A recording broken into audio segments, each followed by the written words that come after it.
안녕하세요. 일단 미국에 가는 건 기본적으로 비이민 비자고 이민 비자. 미국에서 이제 계속 살겠다라는 의도를 가지고 미국 정부에 뭐를 내세워야 되냐면 나는 한국에서 말고 미국에서 이제 영주할 거다. 영원히 미국에서 살 거다라는 의도를 미국에 증명해내는 비자예요. 이 두 비자가. 취업 이민하고 초청 이민은 한마디로 말하면 자격으로 나뉘는 거예요. 미국 정부 입장을 봐야 돼요. 우리도 외국인들이 우리나라 들어와서 사는 거 우호적인 시각도 갖고 있지만 많은 사람들이 비우호적이잖아요. 그러니까 미국 정부도 마찬가지고 미국 국민도 마찬가지예요. 이 외국인들을 우리가 같이 영원히 이 사람들과 더불어 살아도 되나? 이걸 정부에서 증명해서 한번 보겠다는 거거든요. 근데 이 자격이 그 사람의 경력을 기반으로 보는 거고 이건 이 사람들의 가족을 기반으로 보는 거예요. 가족 초청 이민을 보면 기본적으로 문제가 뭐냐면요. 비자가 한정돼 있다는 거예요. 근데 여기서 제한 수 없는 게 뭐냐면 직계가족이에요. 직계가족은 기본적으로 뭐냐면 부모님, 배우자, 21세 미혼 자녀들. 이 사람들은 같이 더불어 살아야 된다. 기본적으로. 이들이 외국인이든 이들이 시민권자든 기본적으로 이들은 같이 더불어 살아야 된다는 휴머니즘 바탕에 깔려서 이 사람들은 쿼터가 없어요. 근데 나머지는 다 쿼터가 있어요. 기본적으로 시민권자라도 기혼 자녀나 21세가 넘었다. 이 사람 독립된 가계라고 보는 거예요. 이 사람들은 굳이 같이 안 살아도 돼. 휴머님적으로도 같이 안 살아도 이 사람은 괜찮아 하니까 이렇게 비자 쿼터가 다 있는 거예요. 이게 비자 블루튼이에요. 매달 이민국에서 이렇게 영주권 문호를 개방해요. 사람들이 막 전 세계 사람이 미국으로 들어가려고 기다릴 거 아니에요. 그래서 이게 비자 쿼터가 있는데 기본적으로 이 비자 블루튼은요. 시민권자 직계가족한테는 아무 상관없어요. 이해를 돕기 위해서 보면 여기 보면 Date for Filing이라고 있고 Final Action이라고 있잖아요. 기본적으로 크게 이민은 두 가지 절차예요. 하나는 이 사람 미국에서 받아도 될 자격이 있는지 보는 거예요. 그럼 이 자격이 있다, 없다 먼저 한 다음에 자격이 있다고 보면 그럼 이 사람한테 줄 비자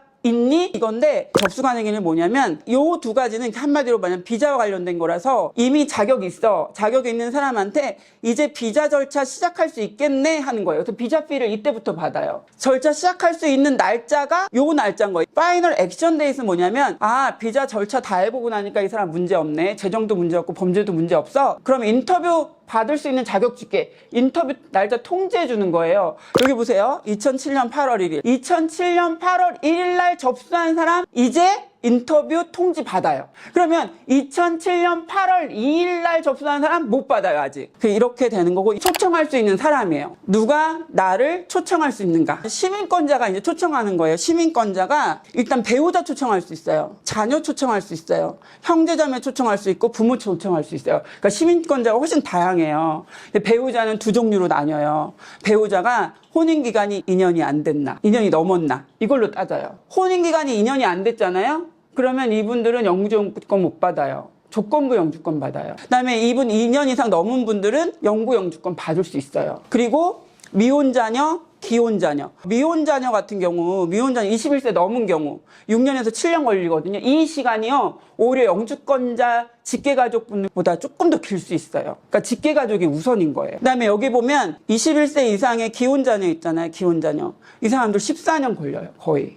결혼했다 이혼하잖아요. 그래도 미혼으로 쳐요. 그때는. 그런데 여기 형제자매 있죠. 형제자매 17년 걸려요. 아까 본 듯이. 그래도 일단 넣어야 돼요. 왜냐하면 보니까요. 이 형제자매를 하게 되면 여기 F1, F3, F4 이렇게 돼 있는 건 수혜자의 배우자와 결혼 안 한 21세 미만 아이들은 동반자녀로 들어가거든요. 그러니까 형제 자매가 내가 갈지 안 갈지 몰라. 14년 후에 일단 지원해놨어. 해보니까 14년 후에 보니까 내 아이들 유학 가기 너무 좋고 내 아이가 실제로 미국에서 공부하고 있는데 취업할 때 너무 도움인 거니까 일단 어떻게 될지 몰라도 일단 이렇게 시민권자가 가지고 있다. 그러면 14년 17년 걸리더라도 지원해놓는 게 좋은 것 같아요. 혜택을 누리더라고요. 그 다음에 이제 영주권자가 추천하는 건데 영주권자는 일단 부모님 추천 못해요. 할머니 추측 못해요. 그 시민권자도 마찬가지. 이렇게 배우자, 21세 미혼자녀, 21세 이상의 미혼자녀. 그리고 또 하나는 요렇게 카테고리를 할 때 이 수혜자들의 배우자가 있거나 또는 자녀가 있는 경우 이 미혼자녀 이 안에 이혼 자녀가 있을 수 있거든요. 그래도 미혼으로 쳐요. 그러면 그 이혼한 자녀의 그 자녀가 있을 거 아니에요. 그럼 동반자녀로 같이 초청할 수 있어요.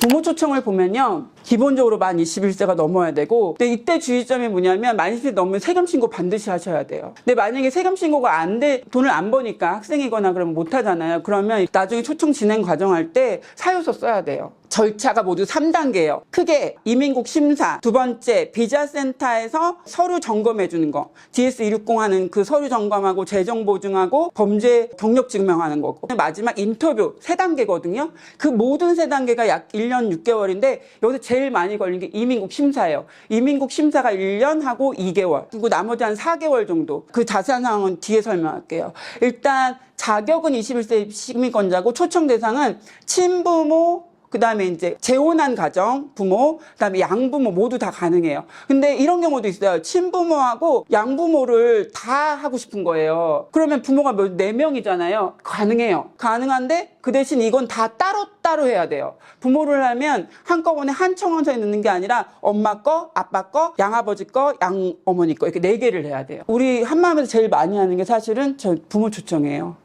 그리고 배우자 초청인데 한마디로 말하면 요 2가지는 시민권자가 배우자를 초청하는 거예요. 요거는 영주권자가 초청하는 거예요. 근데 요거와 요거의 차이는 뭐냐면 결혼 기간이 2년이 됐냐 안 됐냐예요. 이제 이게 절차인데 이제 기본적으로 여러분께서 여기서 진행하시면 요거부터 시작해요. 130 제출하는 것부터. 그리고 맨 마지막에 인터뷰 받고 이민 비자가 나오는 거예요. 그러니까 이게 보면은 시민권자 자녀 부모 초청하는 걸 이렇게 해요. 그러면 제가 이제 130을 제출할 거거든요, 우편으로. 그러면 제출하면은 한 분이면 이렇게 하나만 내면 되는데 2분이면 따로따로 내야 돼요. 게다가 이제 만약에 자녀분이 여기 있다, 그럼 3사람을 따로 내야 돼요, 다. 그럼 675 수수료만, 이거 저희가 갖는 거 아니라 이민국에 내야 돼요. 그리고 난 다음에 이게 여기까지 승인을 기다려요. 그 여기까지 승인 기다리는 게 지금 14.5개월, 그러니까 1년하고 한 2개월 정도 되는 거고, 그 다음에 이게 딱 심사 딱 받았다, 통과됐다, 나 자격 있다고 미국에서 봤다, 그러면 그 다음에 이제 비자 받을 준비하는 거예요. 그 비자 받을 때 그럼 이 사람 진짜 비자도 되나? 일단 국가에 해가 되지 않은지를 봐야 돼요. 여기가 정말 중요한 게요, 오만 정보가 다 들어가요.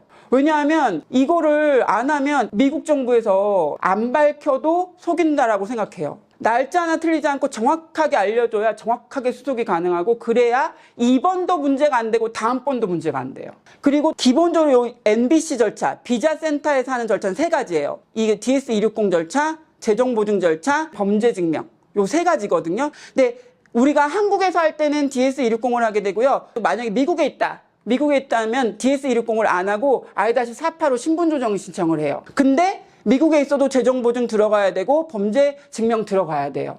뭐만 차이가 있냐면 요거만 차이 있어요. DS260. 그다음에 인터뷰랑 그것만 차이가 있고 나머지는 똑같이 절차가 진행됩니다. 그 다음에 이제 기본적으로 이 취지는 뭐냐면요, 미국 정부가 우리 세금 너네한테 안 쓰고 싶어 이거예요. 그래서 너네 최저 생계 비용은 니네가 살만한 돈은 갖고 와야 돼. 그거를 기본적으로 보고 있는 거고, 시민권자가 너네가 그 기본적으로 이 사람들이 살 수 있게끔 최저는 보증을 할 수 있어야 돼 라고 하는 거예요. 그래서 만약에 초청받은 사람이 만약에 돈이 너무 수입이 없어서 나중에 생활보호 대상자처럼 미국에 이제 돈을 받게 되잖아요. 법적으로 해당이 되니까. 어쨌든 시민권 받게 되고 국민 되는 거니까, 만약에 이제 보증을 받게 되면 국가에서 손해배상 보증했던 사람한테 청구할 수 있다라고 사인하는 거예요. 그럼 진짜 내가 만약에 어려우면 내가 나 보증해준 사람이 진짜 그렇게 그 소송받아가지고 하나요? 그런 사례는 아직 한 건도 없었어요. 일단 기본적으로 절차상이라도 이렇게 보겠다는 거예요. 그래서 그 지침서가 맨날 발표되거든요. 돈이 액수가 딱 나와요. 그래갖고 지금 현재 나와 있는 게 2인일 때는 이렇게, 3인일 때는 이렇게, 4인일 때는 이렇게 나와요. 이거를 누가 보증해 주냐면 초청자가 해주는 거예요. 초청자의 가계소득, 월급으로 하는 거거든요. 그래갖고 세금 신고를 반드시 해야 돼요. 지난 3년치. 지금으로부터 3년치. 이게 안 될 때는 방법을 써야 돼요. 그때 쓰는 방법은 2가지 방법이에요. 보증인을 다양하거나, 그 다음에 자산을 다양하거나. 첫 번째 보증인을 다양하는 방법은 초청자만 안 해도 돼요. 다른 연대보증인이 서도 돼요. 이때 연대보증인은 꼭 친인척 아니어도 돼요. 제3자도 돼요. 근데 조건 그냥 미국에 거주지 증명할 수 있는 사람이 되고 18세 이상이어야 돼요. 또 하나는 가계 구성원들, 미국의 시민권자가 같이 사는 식구들, 그러니까 이때는 같이 거주하는 사람들, 반드시 같이 거주해야 돼요. 근데 이때 연대보증인하고 가계 구성원들이 내는 양식이 다 달라요. 이거 혼동해가지고 보통 문제가 뭐냐면 안 내는 경우, 양식을 막 바꿔내는 경우, 막 이런 경우가 생기거든요. 근데 다 정해져 있어요. 그 다음에 하나 거주증명이거든요. 요거 하려면 요거 재정보증 해주는 사람이 딱 하나 요구해요. 돈하고 거주지, 미국에서 사는지. 그 다음에 이제 범죄 수사 경력이거든요. 이게 의외로 이제 고객님들이 이렇게 이민회사에 의뢰할 때 문제 많은 게 이거예요. 만 16대 이상 본인 국적, 그 다음에 최근 거주지에서 거주지대가 지금 싱가포르에 있는데 싱가포르에 6개월 이상 있었다 내야 돼요. 안 되면 상관없지만. 그 다음에 만 16세 이에 1년 이상 거주한 모든 국가의 범죄 수사 경력 해보서 떼서 내야 돼요. 그리고 만약 미국에 있었다, 미국은 안 떼도 돼요. FBI에서 넘어가요. 그래서 이런 것들을 조사해서 가야 되는데, 문제는 크게 비자에서 문제되는 경우는 요거하고 재정인데, 재정은 그래도 어떻게 해결이 되는데요. 범죄는 되게 까다로워요. 그 과정이 뭐냐면 그 범죄 안에 제일 많이 들어가는 건강 문제거든요. 정신질환 문제 있으면 안 된다 그랬잖아요. 미국은 정신질환이 안전 복제에 위협이 된다라고 판단하면 일단 거절해요. 그다음에 또 하나는 전염병이에요. 결핵 같은 경우도 잠복 결핵이 있고 활동성 결핵이 있는데 요거는 활동성 결핵이에요. 클래스 A 경우. 클래스 A는 일단 거절돼요. 근데 잠복 결핵은 그래도 허가해줘요. 그 대신 유효기간이 되게 짧아요. 빨리 들어가야 돼요. 미국에 승인 나면. 그 다음에 또 하는 게 범죄 이력인데 이걸요 손님들이 안 가르쳐주세요. 문제는. 그리고 난리가 나는 거 이제 그럼 뭐냐면 본인 당사자는요 그것도 거절되지만 다음번에 이제 영구히 미국은 못 들어가요. 이거 절대 밝히셔야 돼요. 이게 범죄 종류마다 대처 방법이 다 다르거든요. 하면 돼요. 하면 절차 밟아서 하면 돼요. 불법 체류도 꽤 돼요. 그럼 불법 체류가 6개월에서 1년 이내는 10년 동안 입국 금지거든요. 불법 체류 만약에 1년 이상이면 10년 금지예요. 이런 사람 또 가고 싶어해요. 왜냐하면 다 그렇게 불법 체류했다는 건 가족들이 거기 있다는 거거든요. 그러니까 꼭 말씀하셔야 되는 거예요. 그래서 이 허위 진술 의외로 되게 많은 게 이게 어떤 허위 진술이 문제냐면 우리나라의 사기범하고요 미국에 이민 갈 때 사기범하고 달라요. 우리나라에서 사기치는 사람이다 그럼 여기에 들어가요. 범죄 이력 안에. 근데 미국에 이제 입국할 때 비자 받을 때 공항에서 여러 가지 그 말 안 한 거 다 여기 들어가요. 허위 진술 말하지 않은 것도 허위 진술이에요. 여기 셋 중에 가장 큰 범죄가 요거예요. 미국은 모른다도 인정해. 그 다음에 살대로 말하는 것도 어떻게 해줘. 근데 거짓말하거나 말 안 하면 용서가 없어요. 그래서 반드시 비자 절차할 때는 어떤 거든 다 말씀하셔야 되고 또 밝히셔야 돼요. 여기 보면 사면이라는 게 뭐냐면 이 사면 절차는요 이 용서해 주는 거거든요. 그래 용서해줄게 너 전염병 있어도 내가 받아줄게 하는 게 사면이고 아 그럼 내가 사면 신청 먼저 해야지 안 돼요. 사면은 우리가 결정하는 게 아니에요. 영사관이 재량으로 판단해요. 요 사면은요 결정은 대상한 영사가 하는데 사면 신청은 이민국에 보내야 돼요.